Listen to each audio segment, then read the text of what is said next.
السلام علیکم ملګرو.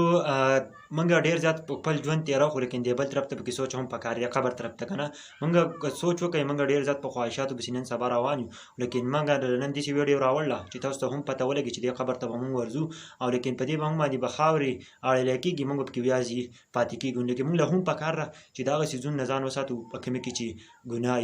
ګناه کار نه ځان وساتو د غیبت نه ځان وساتو په دې باندې ډیر زیات غټ ګناه دی که تاسو سوچ وکړئ یو به خلکو باندې د الزامات نه ځان وساتو نو ویډیو به راسره مکمل ګورئ د نور ملګرو سره بیا هم شریک کوئ چې نور ملګرو ته هم ورسي نن سبا که تاسو سوچ وکړئ نو موږ خبر ایر کړی دی او موږ ډېر بل طرف ته روان یو زموږ ژوند ډېر زیات بل طرف ته روان دی دنیا طرف ته ژوند دی صرف او لیکن قبر طرف ته پکې هم سوچ پکار دی چې موږ نن قبر طرف ته سوچ وکړو دا ویډیو هم د دې لپاره راوړله چې تاسو قبر طرف ته هم توجه راشي. ای انسانه او ای مسلمانه که دې خوښه وي او که دې نه وي خوښه همدغه ځای ته مو ورتګ ده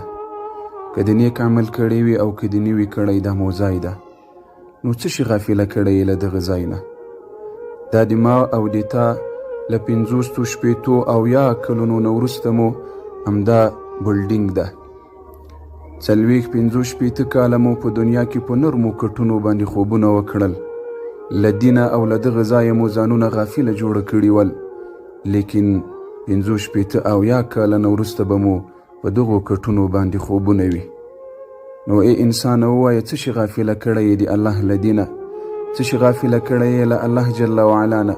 څه شي غافله کړی یې له دغه ځای نه یو ورځ دې دا فکر کړی چې دې ځای ته به ځم یو ورځ دې فکر کړی چې دا د ما نوی کور او نوی کټ مې ده د الله خاطر وکړیه قسم په الله چې دا ځای نه باچا ګوري نه فقیر ګوري نه ځوان ګوري او نه بوډا ګوري دا ځای په هیڅ چا باندې رحم نه کوي دې ځای ته نیک عمل پکار ده دغه ځای ته په دنیا کې لاس ټیټول پکار دي